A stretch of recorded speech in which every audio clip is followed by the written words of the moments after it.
and welcome to the SCG Near Surface Geophysics Technical Section Student Subcommittee's webinar on effective negotiation skills, which is part of our webinar series on critical skills.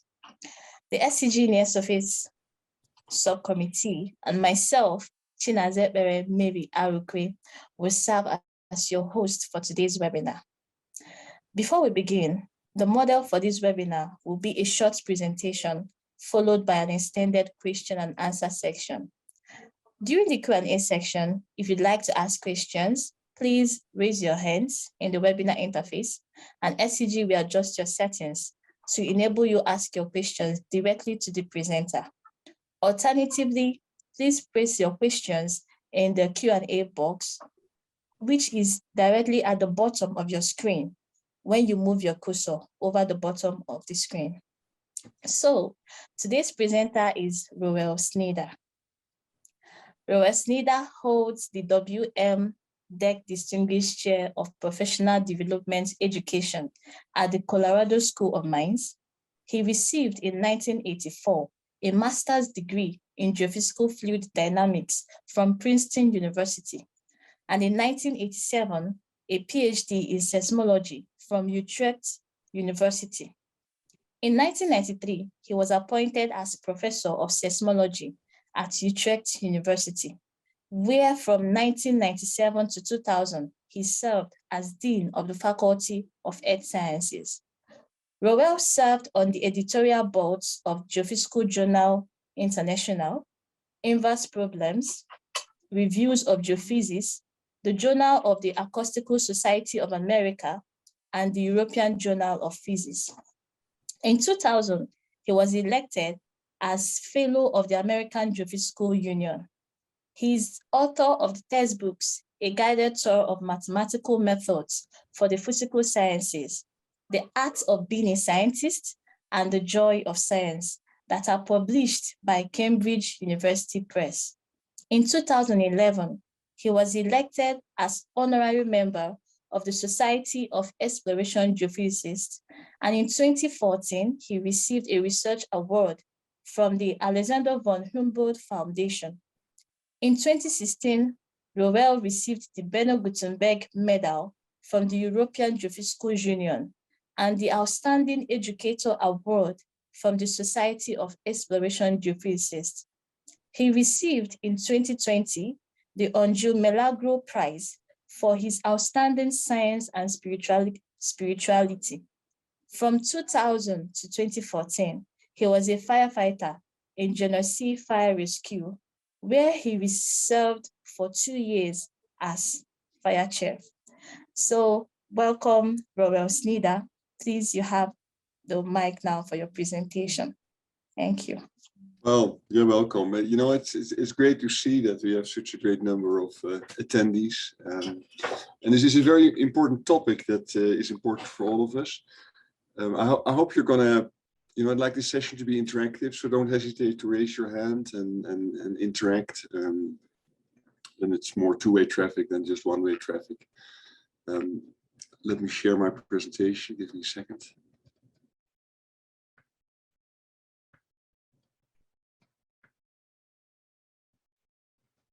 So we're going to talk about negotiation, and I think this is a really important topic because negotiation is a topic that touches upon all of us. We have to work out things with other people. So let me ask you the question, and maybe you can put some responses in the chat box. Why would you negotiate? Why is this an issue that you want to? Is this an activity you'd want to engage in?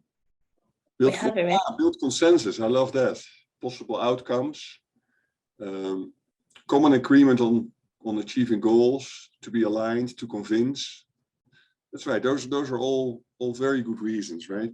And I mean, in general, I would say you need to negotiate to stand up for your needs of what you want. You don't necessarily. Negotiation is not necessarily about being greedy and getting the most out of a situation, but there are many situations where you have to stand up for your needs or for something that you want. Whether it is a job negotiating a job contract, working with your advisor, a situation that you need to resolve at home or on the job, you have to work things out with other people. I think also to make sure that you can do what you need to do.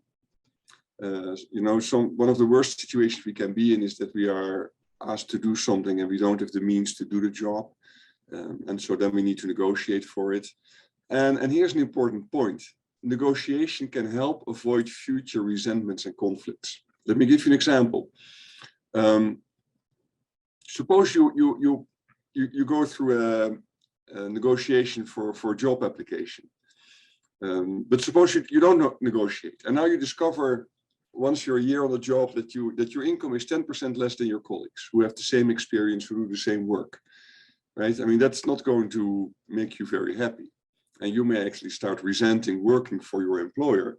But the problem is not so much your employer paying you 10% less than others. The problem is that you didn't negotiate. You didn't negotiate well. Most of us are not comfortable negotiating. And to be honest, I never learned how to negotiate. Everything I know, I've learned myself, or I learned it from talking to other people or by reading books. And that's too bad, because there were many situations in my life where if I would have been more effective in my communications, I would have gotten much better outcome. But I think the reason why many of us are uncomfortable negotiating is that negotiation, by the character of the activity, it involves a tension between ourselves and others, and many of us are not comfortable with the tension. And it may also involve a tension between, on the one hand, self-promotion in the sense of standing up for your goals or for your needs or for your wants, and for communion, about being part of a larger network. And there are tensions there, and we need to navigate that somehow. One thing I want to get out of the way is that a conflicting interest is not a conflict. Many of us think that the conflicting interest is a conflict. But let's think about a situation where we may have a conflicting interest. Let's say I'm going to buy a pre-owned car by somebody else. So there's a seller, the other person, and there's the buyer, which is me. We have a conflicting interest in the sense that the seller wants to maximize the price. I want to minimize the price. So we have a conflicting interest. That doesn't mean we have a conflict. It just means that we have a conflicting interest and we need to work it out. And the question is, can we work it out? And how can we work it out? That's what negotiation is about. But we don't have a conflict. So I know that many of us stay away from negotiation because we feel like negotiation involves a conflict. But there's nothing wrong with conflicting interest. It just means you have to work out something. And that's what this workshop is about. I can really recommend this book, Never Split the Difference. It's about negotiation. It's written by Chris Voss. He's an FBI hostage negotiator. And I don't recommend you apply all the techniques that he advocates in his book, but the book has many good points. And coming back to avoiding conflicts, he makes an interesting comment in his book. I share a quote with you. He's saying, we've instrumentalized niceness as a way of greasing the social wheels. Yet it's often a ruse, it's fake. We're polite and we don't disagree to get through daily existence with the least degree of friction. But turning niceness into a lubricant, we've leached it of its meaning. So we often want to be nice. We don't want to talk about conflicting interest. We don't know how to work it out. And so we stay away from it. But actually, by doing that, we may plant the seed for future conflicts, future situations where we are not happy with the situation, and now we don't know how to work it out. So there's 3 types of negotiation. First of all is win-win. So win-win doesn't mean that you get everything that you want. Let's go again to the case of buying a pre-owned car from somebody. You may not quite get the price that you want, but you're happy with the final deal, and the seller is also happy with the deal, and it's sort of win-win. Everybody's good. That's one type of negotiation. The other type of negotiation is win-lose. You win, and you win so much that the other party actually loses. That's the second type of negotiation. And the third type of negotiation is lose-lose. We all lose. And you may think, like, are people stupid enough to do that? And the answer is yes. Divorces, for example, are cases where people go through lose-lose negotiations. And an example that I find very shocking was the Cold War in the 1960s. When the West had a theory of mutual assured destruction. By the way, the East had, or Russia had the same doctrine. Basically, yes, I'm going to be dead, but you're going to be dead too. Right? An all-out nuclear war. That's an example of a lose-lose negotiation. So I have a question for you. In the context of navigating any job issues, what is the type of negotiation that you're going to aim for, that you should be aiming for? Win-win, win-lose, lose-lose. I'm curious. Put some things in the chat box. Win-win, win-win. Yeah, okay. Good. I see lots of win-win. Win-lose. Ah, good. Well, actually not good, but okay. First of all, the answer is win-win. I mean, negotiation is not about screwing the other people. Negotiation is about working out an arrangement that works for all the parties involved. And by the way, a possible outcome may be that you don't move forward. You may decline a job offer, for example. So I think win-win is sort of the right thing to do from an ethical point of view. But also, if you're going to be in a long-term relation, as might be in the case with a job application, you don't want party to feel like, you know, I've really lost on this negotiation. This was a bad deal for me. Now, win-win doesn't mean that you get everything that you want. Right? So I want to make that clear. But win-win is aiming for a type of negotiations where both parties feel like, okay, this is a good outcome. Maybe I didn't quite get what I want. I understand that's part of the game, but at least I feel like this is a good outcome. So before you negotiate, you need to know there's 3 things that you need to have clarity on. First of all, know what you want. Very often we don't quite know what we want. For example, with a job application, you know, what is it that you want in terms of starting salary, in terms of all the other things that you can negotiate? So first of all, you must have clarity on what you want. The second is to ask for it. And many of us have a hard time asking for what we want. We feel like that we're doing something inappropriate. We might feel like we're doing something greedy. But it's important that you stand up for what you want and that you communicate it, that you express it in an appropriate and a polite way, and then work it out. And the third element for negotiation is you have to be willing to compromise. You may have a certain goal in mind, but we don't always get what we want. So you must be willing to compromise, and you need to know how far do you want to compromise. And I'm going to give you some tools for that. But this means that when you enter a negotiation, you need to be prepared. Okay? So if you're going to buy a car, you want to know the market value for that type of car with that type of age. If you're going to negotiate for a job, you need to know current salaries. You need to know salaries of, let's say, fellow students who have just applied for a job. All these sort of things. You need to know what are the things that you can ask for and what is important for you, what is not important for you. So any type of negotiation involves homework. You need to be prepared. And there is 2 things you need to know. That is your target and your walk-away point. Those must be maybe the most important things. And I'm going to illustrate it with the example of buying a pre-owned car, but the same holds for any type of job negotiation. So the target is, what is it ideally that you would like to achieve? So in the case of buying a car, a used car, you might say, okay, for this type of car, my goal is to get $2,500. I'd like to pay $2,500 for this car. Right? If I can do that, I'm really happy. That is sort of the target that I'm aiming for. So you need to know that.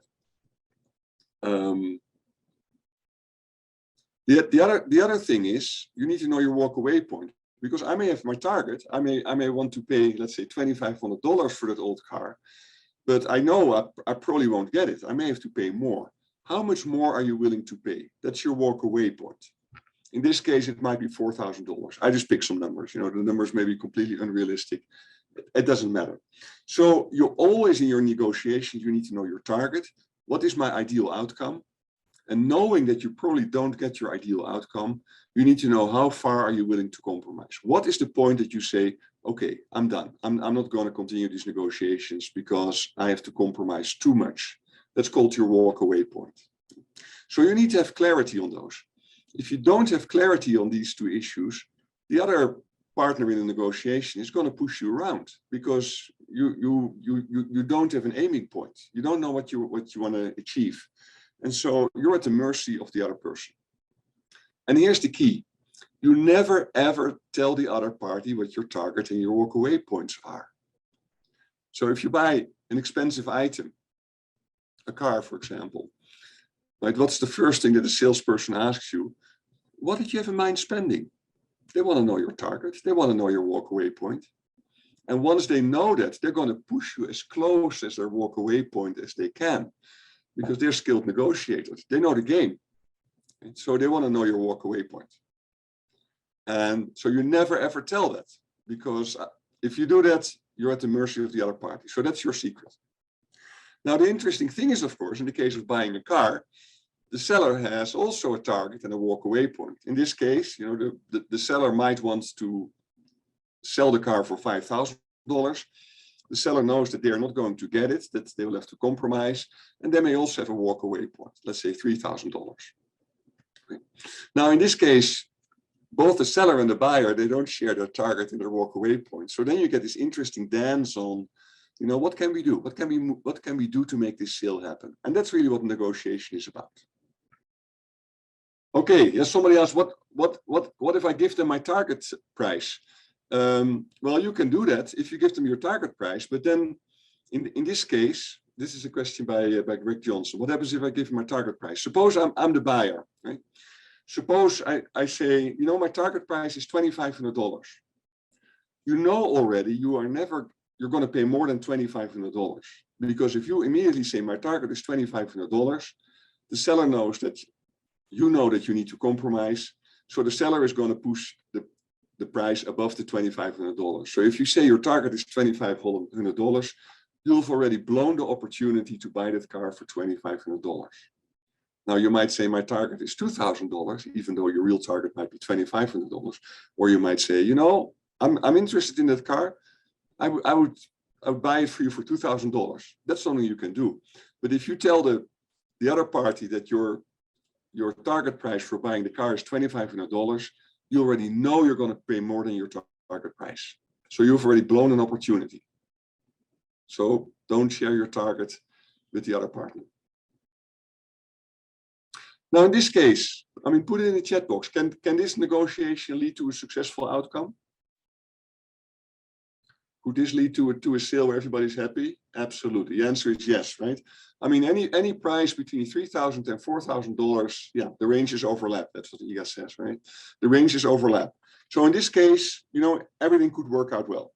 And then what price you're going to pay depends on the negotiation skill of the buyer and the seller. In this case, can this lead to a successful outcome? Okay, Greg asked, somewhere you have to throw out the first price. I'm going to get back to that.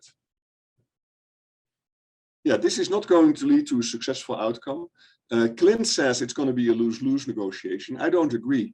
In this case, the outcome of this negotiation might be the car will not be sold to this particular seller. And that's a good outcome, because the seller is not willing to pay more than $3,500. I'm sorry, the buyer is not willing to pay more than $3,500. The seller is not willing to offer the car for less than $4,000. Here they have to conclude it's not going to work. And the seller says, you know, I think with the prices that you're asking, I don't think this is going to lead to a successful sale. I think I'm going to look around. And I would say that's a successful outcome, because in this case, there is not a single price for selling the car that would be happy for both people. So this could be a successful outcome. The car is not being sold to this particular buyer, you know, and that's how it's supposed to end. And that's good. That's a good out, and that's not a lose-lose negotiation. It just means that the negotiation is stopped, and the seller is going to look for another buyer, and the buyer is going to look for another car. And that's not a drama. That doesn't mean they have a conflict. It's just that they cannot work it out. That can be a good outcome. So now let's go back here to this case. Suppose you are the seller, so you want to get $5,000. Where do you start? What would be your opening bid? $6,000, $4,000, $2,000. Wow, we're talking about the seller, right? We're not talking about the buyer. Higher, $6,000. Yeah, you know, the right answer is higher, right? I mean, in this case, the target of the seller is to sell the car for $5,000. if, let's say, the seller would put it up for $5,000, the buyer wants to talk that price down. So if the seller puts it up for $5,000, they will never be able to sell it for $5,000 because the buyer is going to talk it down. And similarly, if as a buyer you make the first offer, you would go under $2,500, because if you start out with, say, you know, I'd be willing to pay $2,500 for your car, then the seller is going to talk it up, and so you already are going to miss your target. So you have to sort of overshoot your target. So if as a seller you need to ask more, and you can ask, of course, you should be realistic. If you ask so much that the buyer is not even interested, that's pointless. And the buyer would start less. Right? And the game is then to how do you close that gap? And the same may happen in job negotiations. Now, the most important tool in this whole game is to avoid making a compromise, is to avoid moving in the direction that the other party wants you to move.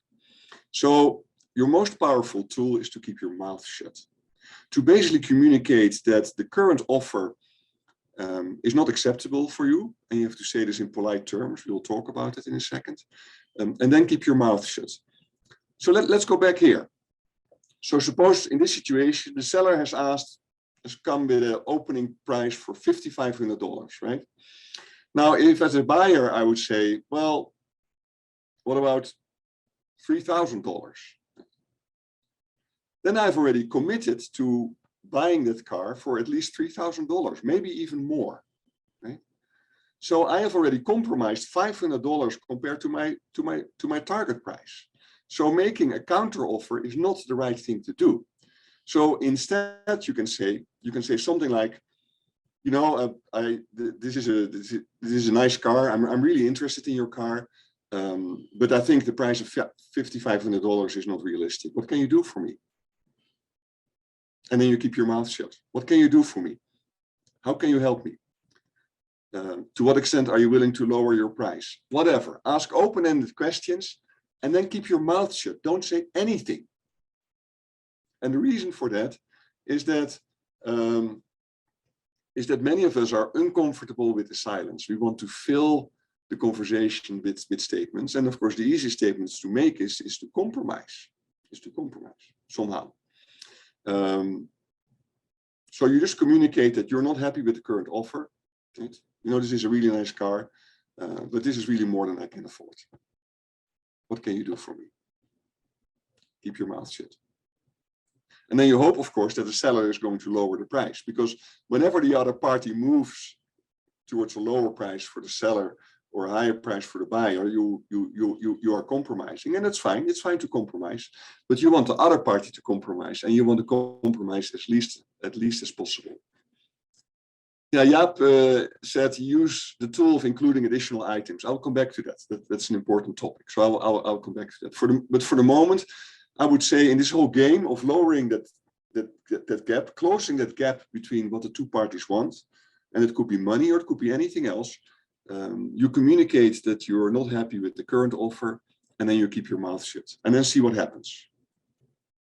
So your most powerful tool is to be silent. You know, I once I needed new tires for my car. There were tires I were interested in, and I told the salesman, the only thing I said was, these are expensive tires. And then I kept my mouth shut. And he said, okay, I can give you 20% discount. Now, that usually doesn't happen, but that can happen. So you communicate, okay, I'm not happy with your offer. I'd like you to make a move, but you don't make a move yourself.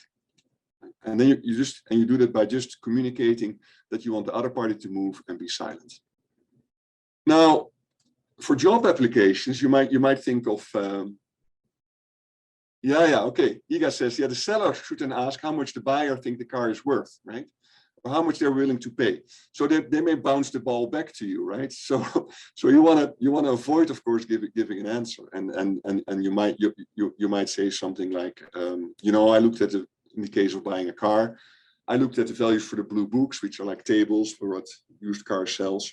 I think there's a big discrepancy between the price that you ask and the blue book. And then you keep your mouth shut again. So just bounce the ball back. Now, of course, they may bounce the ball back to you, and this is where negotiation becomes an art. And this is where you need to practice, and I'm going to give you some tools to practice. Okay, so with jobs, we tend to think about salary, right? And salary is important for a job, but there are many other things that you might want to include in the negotiation. And Jaap Mond said already in the chat box, he says, well, sometimes you need to include other items in the negotiation, because negotiations are often not one-dimensional. There's many things that you need to work out. So let me put up some other things that may be important for a job negotiation. They may or may not be important. So obviously there is salary. That is often negotiable to a certain amount, but not always. I know, for example, the Colorado School of Mines, salaries are negotiable. When I was department head and I negotiated 5 contracts, the dean would give me a bracket in salaries. And she told me, you know, Roel, as long as you stay in that bracket, you can do whatever you want. If you go outside of that bracket, you need to ask my permission. And so I negotiated within the bracket. And by the way, I did not negotiate for the highest salary or the lowest salary. In my case, as department head, I wanted new people to have comparable income as people who were on the job already, because that would avoid creating sort of resentments once new people were on the job. That was my goal of the negotiation. Benefits. In the United States, healthcare is a big one. Usually those are not negotiable in the sense that they usually are fixed for a job. Some companies offer stock options. Some companies offer a sign-up bonus. Now remember, sign-up bonus, you get it only once. You get it when you join the company. But still, you know, getting $20,000 is not bad. Relocation expenses, they sometimes are negotiable. Who's going to pay for the move? How much are they going to pay? In academia, startup funds are really important. How much money do you get to start up your research group for buying lab equipment, paying graduate students, travel, you name it. Opportunities for growth. Are you going to be able to take trainings? Are you know that you stay in the same position for a long time, or does the company have a growth plan in mind? That may or may not be an issue. If you're an alien like me, and you go to a different country, expenses for a visa or a green card, you may have to hire a lawyer. It could easily be $10,000. Non-compete agreements, those are really big. Non-compete agreements are a clause in your contract which says that if you leave the company and you work for a competitor, that you cannot do that for a certain amount of time. I'll give you an example about it in a second. Flex working from home, or do you have to work in a specific place? A company may have different offices, or a company may not require you to be in the office at all. Flexible work hours, access to facilities. You know, do you have access to a supercomputer when you need it, or lab equipment, or whatever it is? A job for a partner could be really important. Childcare, is there childcare? Does the company subsidize childcare? Travel, are you able to travel? Yeah, Jaap Mond, that's the topics you want to work on, right? What's going to be the scope of your work? Sometimes that's negotiable, sometimes it's not. So you see, it's not negotiation. It's not just about one thing. It's a very multifaceted thing, especially for job applications, and this actually can make the negotiations easier, because you can compromise on one thing to get another thing. So you could actually compromise on something that's not really so important for you to get a compromise from the other party on something that is important to you. And it also makes it opens up the degrees of freedom in the negotiation, which is good for all parties involved. So these are things you want to think about. And I'm not suggesting that all of these things are important. They sometimes are important. They sometimes are not important. But you need to think about it. This is part of the homework that you need to do before you negotiate. So let me give you an example of the non-compete agreements. A friend of mine applied as a medical doctor for a job. And he liked the contract. He liked the place where he was going to work. And the only thing was there was a non-compete agreement which said that if he would leave the medical practice within 3 years, he couldn't work as a general practitioner within 100 miles of his current job, which really would mean that he would have to move. And he said, you know, I really don't like this, because if I sign this, then I basically have to move if I leave my job, and at least in the first 3 years. What do I do? And my response was, well, just tell them that you like the practice. Just tell them that you like the contract, you like the salary that they're offering and all the other things. But you tell them that you are just not happy with the non-compete agreement. And then keep your mouth shut. Just tell them that. So that's what he did. And they just dropped it. Right? They just dropped it because they also really wanted to get him, and they had worked out everything. And this was one thing that they were willing to compromise on.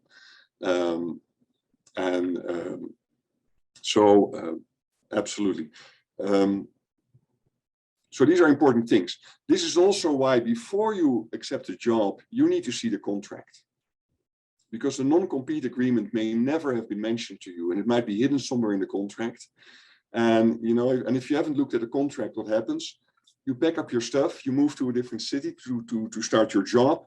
First day on the job, they say, well, you know, we need to go to human resources to do some paperwork. Could you initial here and here and here? So you get 40 pages of text that you don't understand. And hidden in the text may be a non-compete agreement. So whenever you apply for a job, I think you need to insist on, you know, I'd like to see my job contract before I can make a final commitment. And if you don't understand your job contract, you need to get the help of somebody who understands it, which might be a friend who is better prepared for this, or a lawyer even, because you need to know what you're signing, because this could have big consequences. Yeah. Okay, Jaap makes a good point.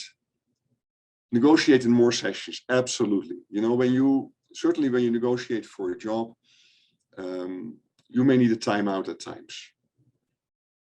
You may need a timeout. Okay, we have a hand up. I'll get to that in a second.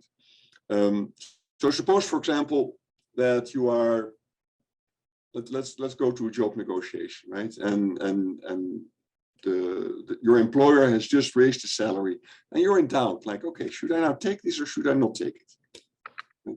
Rather than just saying yes, you can say, you know, I'm really grateful for your offer.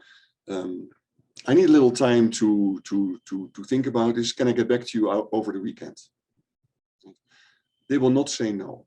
You know, once a company has decided they're going to hire you, once you've entered negotiation and it's clear that you are a serious partner in these negotiations, they're not going to walk away from you because you need a little time. And the time is good for you. You get time to reflect. You get time to talk to other people. You can get input from other people. You can do some research if you have to. So if you need a timeout in a negotiation, just ask for a timeout. Now, there might be a situation where that doesn't work. Let's say, you know, in the United States, the market for pre-owned cars was absolutely crazy. So there, if you'd say, you know, I'd like to come back, I'd like to come back to you tomorrow and give you a response, the car will probably be gone tomorrow. That would not be the right thing to do. But in job negotiations, you can absolutely ask for a timeout. And in fact, you might be negotiating with two employers, and you might want to compare offers. And for that, you also might need a timeout. So ask for a timeout if you need one. Okay, yeah. Greg Johnson, great question. I asked for a raise, but my boss had to ask her boss. So I was not negotiating directly. So silence was not possible. Any suggestions? You know, this is a well-known trick. You're negotiating, but then you make it clear that somebody else needs to approve it. Typically, car salesmen do this, right? I mean, they may tell you that okay, they're talking to you, but the final offer is going to be contingent on approval of the manager, and they're always going to add $500 or $1,000 to it. So that is an old trick, but you know, you may not be able to avoid it. I never bought a new car. I once bought a pre-owned car from a dealer, and I told the salesman right away. I said, you know, I'm only willing to talk to you if you can make offers that the company can commit to. If you cannot do that, I'm not interested. Now, for job applications, that doesn't work.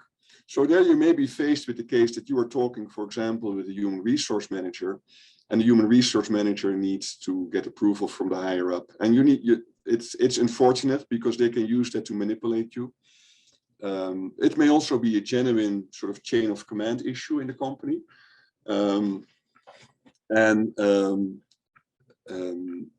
So then you just have to live with it. And then everything is going to slow down. And yeah, it's awkward. Yeah, I'll come back to your question about minorities. Ahmed, and what if the opposite side strict with his opinion? I don't know what that means. You mean if the other party doesn't want to compromise? Okay, some pieces of advice. I mean, most of us are uncomfortable negotiating, and you need to practice. And it may sound weird, but board games where you negotiate are a great way to practice. So play Monopoly or another game where you negotiate. And not the nice game of Monopoly where others don't have to pay when they owe you money, right? The game of Monopoly where your goal is to wipe everybody off the board in 90 minutes. I have one caveat. You know, I've been married for close to 40 years, and my wife, she once told me, Roel, if you're going to do that again to me ever, I'm going to leave you. That was after a game of Monopoly where I played really hard. So make sure you before you play the game, you say, you know, let's go and play a game of Monopoly, and let's just negotiate hard. Let's just use this to practice, right? And it's not because we want to be mean to each other, because we just want to practice negotiating. So that is one thing simple thing you can do. The other thing is, many of us have a hard time standing up for what we want. We feel like it's not appropriate to do that. We are too shy. So one thing to do is to ask for a discount when you buy something. So I told you earlier the stories of buying car tires. Right? The reason I negotiated there was not so much that I wanted to pay less. Of course, it was nice to pay less, but I do this to force myself to get more comfortable standing up for what I want. Right? So in this case, I said, you know, these are expensive tires, and I got them for 20% less. So I do that regularly. You know, what is the best price you can give me? Or no, this is a high price. Or what can you do for me? Okay. So practice negotiation by just asking for a discount when you buy something. And most of the time you won't get it, and sometimes you will. And it really depends in some cultures, it's absolutely part of the culture to negotiate. In Europe, if you buy something, it is very uncommon. In the United States, it's sort of in between. And the other thing is to just read up on negotiation.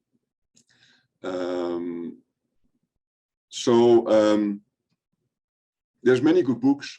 There's general books on negotiation, like Getting Past No. That's a classic. But you also have specific books for, like, you know, the Rebel Negotiator's Guide for Buying a Car. So that one time I bought a pre-owned car from a dealer. I read a book, not this book, but a similar book, which was like the 10 tricks any car salesman is going to play on you. And within 15 minutes, that car salesman has done 3 of them. And it sort of made it fun, because I thought, oh yeah, that's trick number 3. I know that one. So be prepared. Jimmy asked a question, you know, the taxation value of a car is $9,300, and I agreed to buy it for $1,500. Seller's price was $11,500. I did know the taxation value up front. Is that a good result? You know, that just assumes that it's not a good or a bad result. It depends on what your target was and what your walk away point is.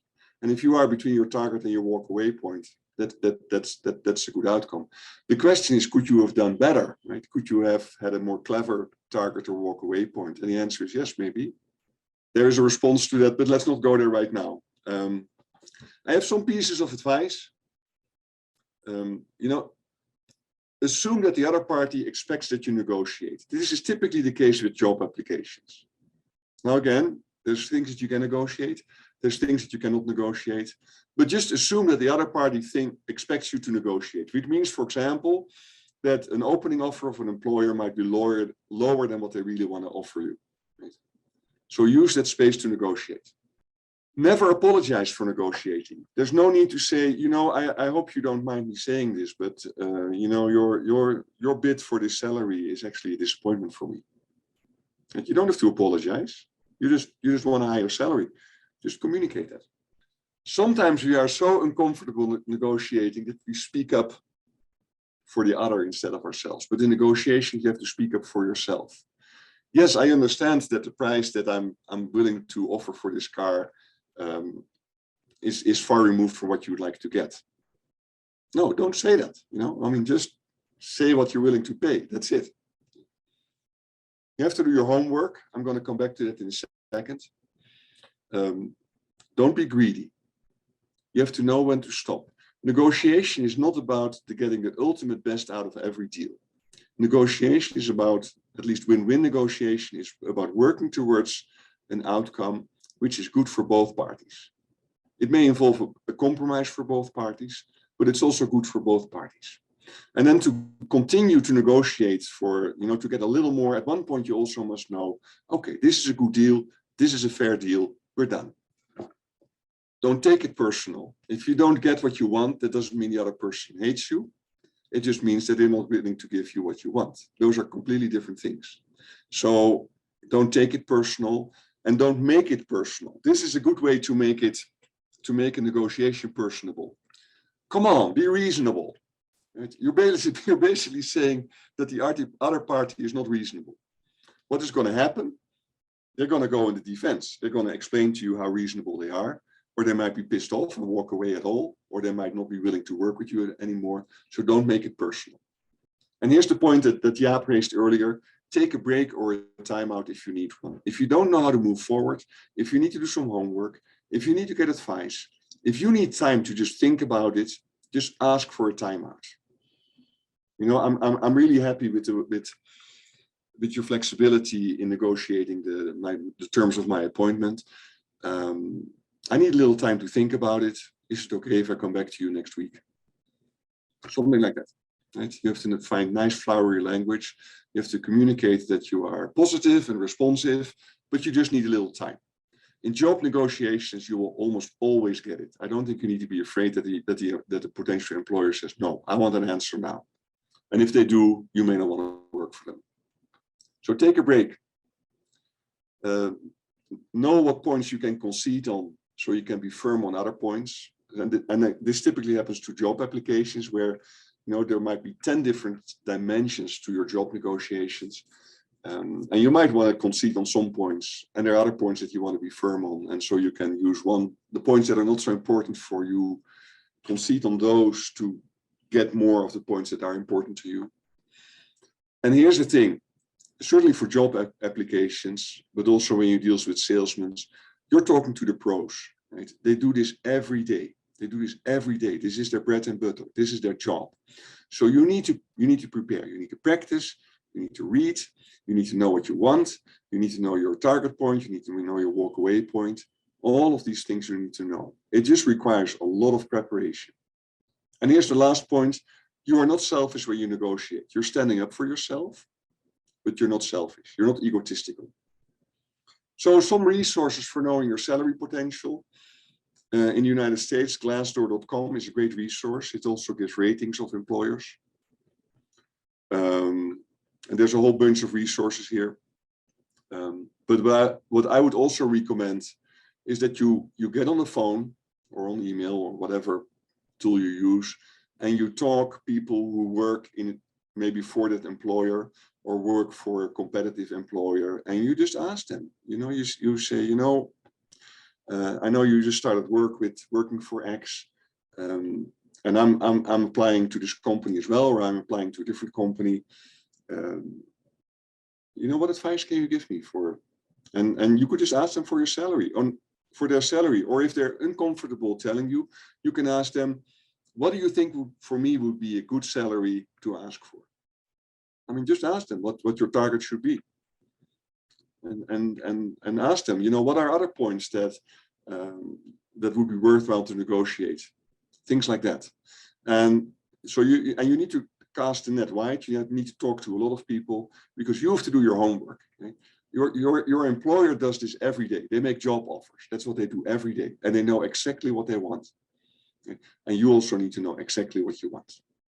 Now, this has to do with also minorities, and it's very important. You know, I'm sad to say it, but in the United States, women still make more than 10% less for the same job as men do. There's many reasons for that. Many of them are systemic. There is all sorts of biases running in our community, but there's also different negotiation styles, and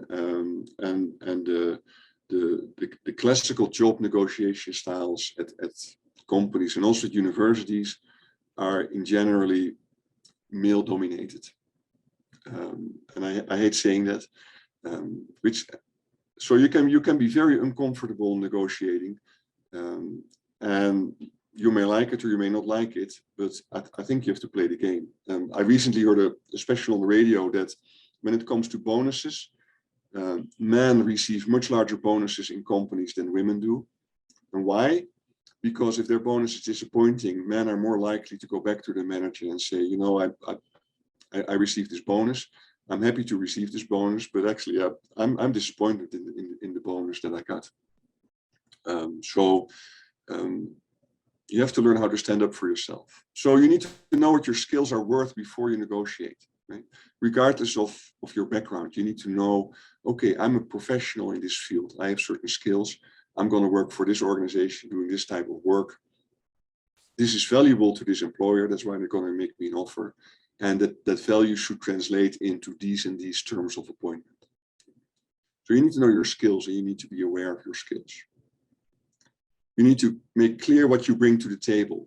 You know, what can you contribute to the organization, whether it is research skills, management skills, communication skills, or whatever, right? I mean, modesty is a virtue, right? Modesty is a virtue.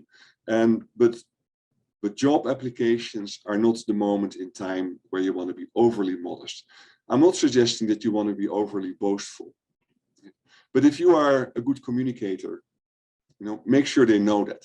And either by giving a really good talk when you're allowed to give a talk, or by just telling them. If you don't get an opportunity to give a talk, you can tell them, you know, one skill I'm really proud of is my communication skill. You know, and in fact, as a graduate student, I got an award for blah blah blah. You know, I mean, if that's the case, you know, don't hide your light. And again, I'm not suggesting that you are boastful, but this is not the moment to be overly modest. In general, in communications, emphasize common goals. That's also really important in conflict resolution. So don't make each other the adversary in the process. Emphasize that there's a common good that you both want. Maintain a positive attitude. You know, I always negotiate in good faith. I'm a very naive person. I don't assume that the other party is out there to screw me. But I do assume, but I do know that we may have a conflicting interest and that we may have to work things out. So have a positive attitude. Ask for a break. We talked about it. Dress up in a way that makes you feel confident and powerful. You know, I'm a very sloppy dresser. I don't wear ties and things like that. I'm a very informal dresser. But there are cases where I use what I call power dressing, where I dress up in a way that makes me feel sort of powerful. And that might be wearing, you know, jacket and tie, not necessarily, but dress something that makes you feel good, and it also communicates I'm a professional, and this is who I am. Right? And be true to yourself, be authentic. Don't pretend to be something that you are not. So that's an important point. You want to be authentic. But here also, this is also why it's important to practice, because if you haven't practiced negotiation and you're very uncomfortable negotiation, you might think like, well, you know, that is just me. I'm just not a negotiator. Yes, but you can learn how to be a negotiator, but it's just going to take some time. I have a whole number of resources on gender-related issue and negotiation. And a lot of this applies, by the way, not just to women, but it applies to any group that may face a bias that works against them. So I want to encourage you to look into this. it's important. It's important. Discrepancies in our society, and some of it we can contribute to making them less. Some of it we can't. Many of them are very systemic. They are beyond our span of control. But negotiation is something that is within our span of control. And I'm a true believer in where you have a control to use that control, even though it can be hard and it may take preparation. And by the way, don't think you'll become a good negotiator by listening to me for an hour. It takes much more than that. Okay. This was my last slide. You know, I'd be happy to open up the floor for conversations. Maybe we can negotiate into what the end time is going to be of this meeting. Thank you so much, Cheryl, for that presentation. That was quite insightful and very much interactive. Yes. So I think we have a few questions on the Q&A that have not been answered. The first one was from Babalola Ademola. He said, here in Nigeria, most time it is actually better to tell sellers and supposed walkaway price. Do you think regions matter where you intend to apply this, sir? Well, I mean, obviously there may be cultural differences, right? And differences between different regions in the world, maybe also differences between different groups who are negotiating. So it's hard for me to, I cannot really evaluate what happens if you deviate from what is normal in a certain culture, right? Because it might be perceived as insulting to not share that. But it seems to me that if both parties share their walkaway price, then there's still going to be a gap. I mean, there still is something to work out. So you're not done. I mean, my experience is that if you talk to an experienced negotiator and you share your walkaway price with them, they're going to push you relentlessly to your walkaway price. So it seems to me a dangerous thing to do, but I cannot evaluate whether it would be unwise or impolite to do that in the context of working in a different culture. So that's not a real, I mean, it's a complicated way of saying, I don't know. Okay. Because I realize there may be big cultural differences, right? Yeah, yeah, of course. Okay, Babalola, if you're not satisfied with that answer, maybe you can unmute yourself and say more. So, but the next question we have William Aguelo said, I have more difficulties with saying no to things.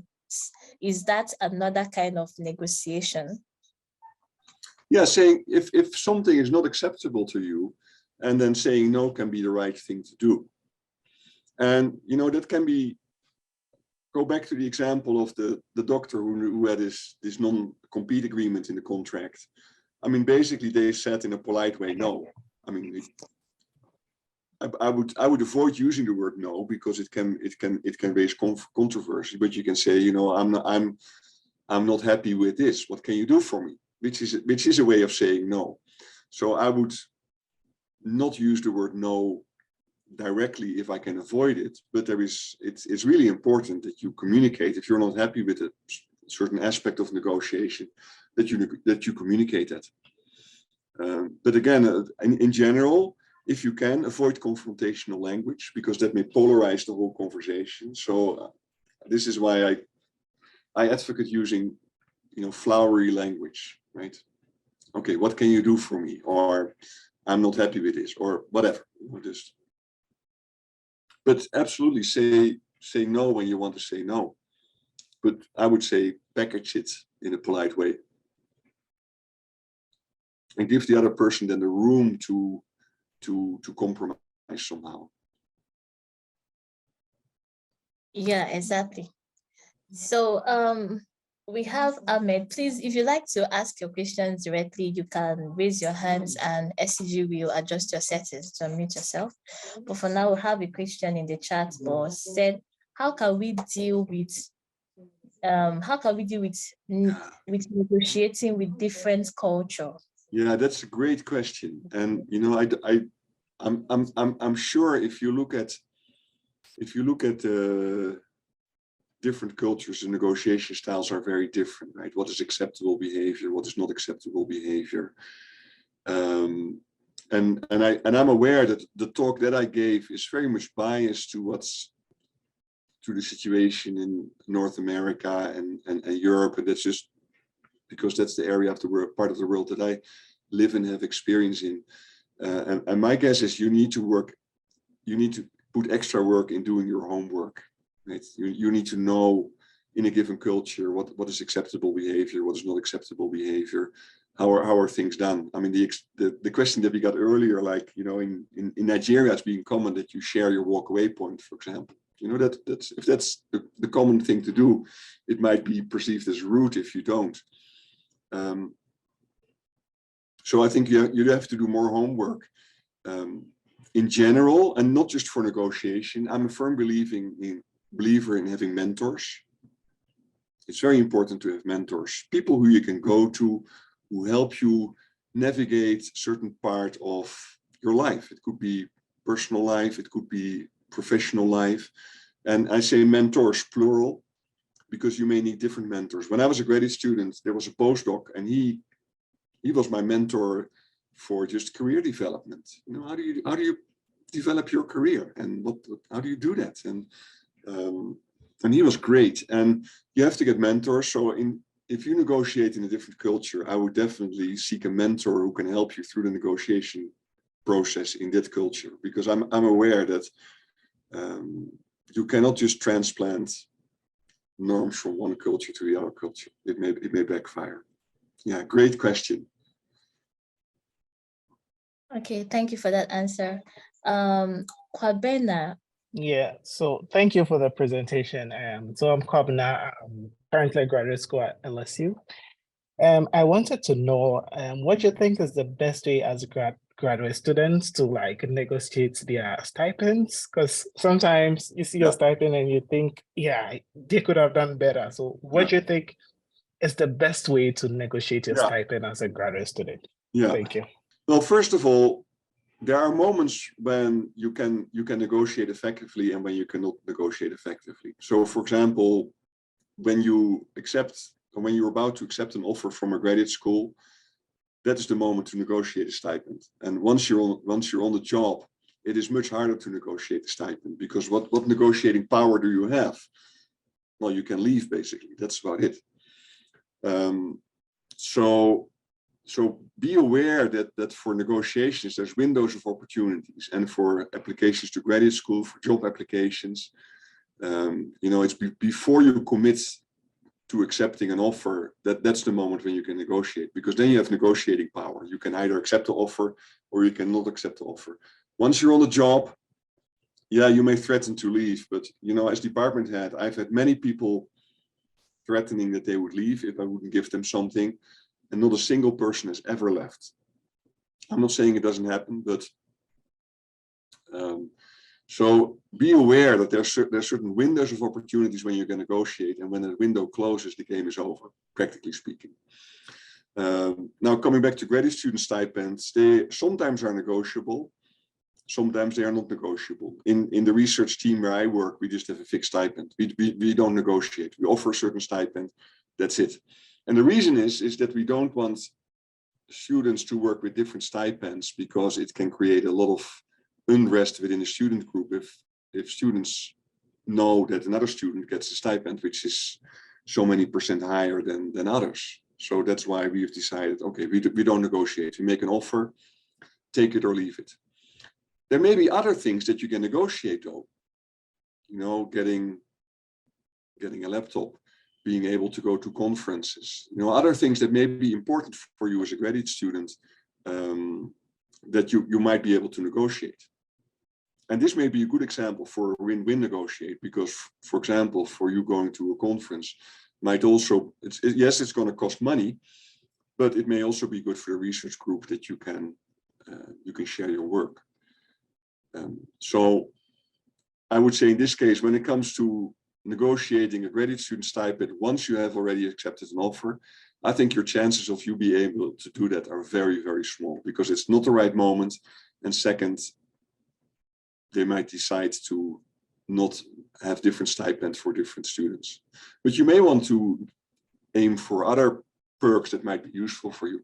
Probably not what you wanted to hear, I'm aware of that. But But Robert, let me just ask, is visa interview a kind of negotiation? A visa interview. Yeah. That's a great question, and it's part of in some countries it's part of the visa application process, and later on, if you in the United States, if you would ever apply for a green card, there's also an interview. I wouldn't really see it like a negotiation, but I think it is important that you are prepared, that you know what are the points that I want to get across.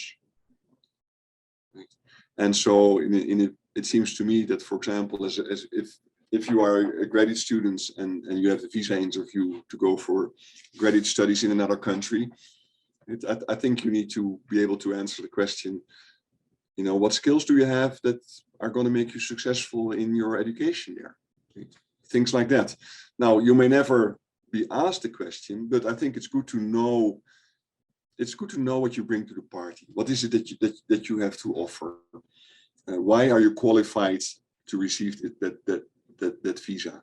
So I think I wouldn't see it as a negotiation. And by the way, probably the person that you interview doesn't have the final power to saying yes or no, but probably is going to tick a box.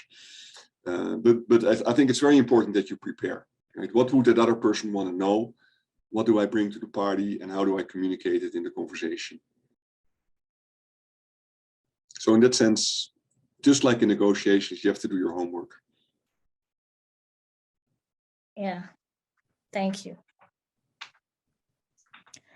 Okay, so I think we've answered all the questions in the chat. John said game Monopoly is unique and great example. Yeah, for negotiation. Yeah, by the way, that's going to be a win-lose negotiation, right?